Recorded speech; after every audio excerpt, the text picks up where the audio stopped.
YCP అధ్యక్షుడు మాజీ ముఖ్యమంత్రి వైఎస్ జగన్మోహన్ రెడ్డి నేడు శ్రీకాకుళం జిల్లాలో పర్యటించనున్నారు. అంపోలు జిల్లా జైలులో రిమాండ్ ఖైదీగా ఉన్న మాజీ మంత్రి సీదిరి అప్పలరాజుతో ములాఖత్ కానున్నారు. గొర్రెల కాపరి దానయ్య మృతి కేసులో నమోదైన కేసుకు సంబంధించిన వివరాలను అప్పలరాజును అడిగి తెలుసుకోనున్నారు. అనంతరం తాడేపల్లికి తిరుగు ప్రయాణం కానున్నారు.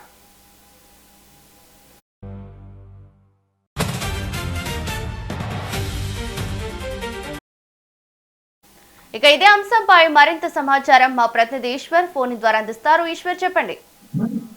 ఈ మాజీ మంత్రి డాక్టర్ సీదిరి అప్పలరాజును పార్టీ అధినేత మాజీ ముఖ్యమంత్రి జగన్మోహన్ రెడ్డి ఈ రోజు స్వయంగా పరామర్శించనున్నారు. శ్రీకాకుళం జిల్లా అంపోలు జిల్లాలో జైల్లో రిమాండ్ లో ఉన్న సీదిరి అప్పలరాజును ములాఖత్ నిబంధనల ప్రకారం కలుసుకున్నారు. అయితే రాజకీయ కక్ష సాధ్యం చర్యలో భాగంగానే తమ పార్టీ నాయకులపై లేనిపోని అక్రమ కేసులు బనాయించారని వైఎస్ఆర్పీ తొలి నుంచి కూడా గట్టిగా వాదిస్తూ వస్తున్నారు. ఈ కష్టకాలంలో జైల్లో ఉన్న అప్పలరాజును ప్రత్యక్షంగా కలిసి ఆయన కుటుంబ సభ్యులను నైతిక మద్దతు భరోసాను అందించడానికి ఆయన జగన్ స్వయంగా శ్రీకాకుళం జిల్లా వెళ్తున్నారు. అయితే ఈ విపక్షాలకు చెందిన ముఖ్య నాయకులను లక్ష్యంగా చేసుకుని సాగుతున్న రాజకీయ వేధింపుల పట్ల వైఎస్ఆర్సీపీ అధిష్టానం తీవ్ర ఆగ్రహం వ్యక్తం చేస్తుంది. అయితే కూటమి ప్రభుత్వంలోని కూడా రాష్ట్ర వ్యాప్తంగా ఈ నాయకులపై అనేక చోట్ల దాడులు కేసులు నమోదవుతున్న నేపథ్యంలో కేడర్ లో ఒక విధమైన ఆందోళన నెలకొనుంది. ఈ ప్రతికూల పరిస్థితుల్లో పోరాడేందుకు కేడర్ లో ధైర్యాన్ని నింపేందుకు కూడా శ్రీకాకుళం జిల్లా పర్యటన అత్యంత కీలకంగా మారనుంది. అయితే ఇదే సమయంలోని ఈ జగన్ అక్కడ జగన్ పర్యటనపై ఎస్పీ మహేందర్ రెడ్డి కూడా ముందుగానే హెచ్చరిక చేశారు. జైల్లో ములాఖత్ కోసమే జగన్ అనుమతి తీసుకున్నారని మహేశ్వర్ రెడ్డి స్పష్టం చేస్తున్నారు. బహిరంగ సభ గాని ర్యాలీ గాని నిర్వహించేందుకు ఎలాంటి అనుమతి లేదని ఆయన స్పష్టం చేశారు. ఈ పర్యటనలోని జన సమీకరణ చేయొద్దని మాత్రం స్పష్టంగా చెప్తున్నారు.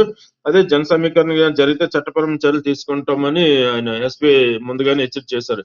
ఇదే సమయంలోని విశాఖ ఎయిర్పోర్ట్ నుంచి శ్రీకాకుళం రోడ్డు మార్గంలో వెళ్తున్న జగన్ కి అడవివరం వద్ద భారీ ఎత్తున స్వాగతం పలికేందుకు విశాఖలోని పార్టీ శ్రేణులు సన్నాహాలు చేస్తున్నారు.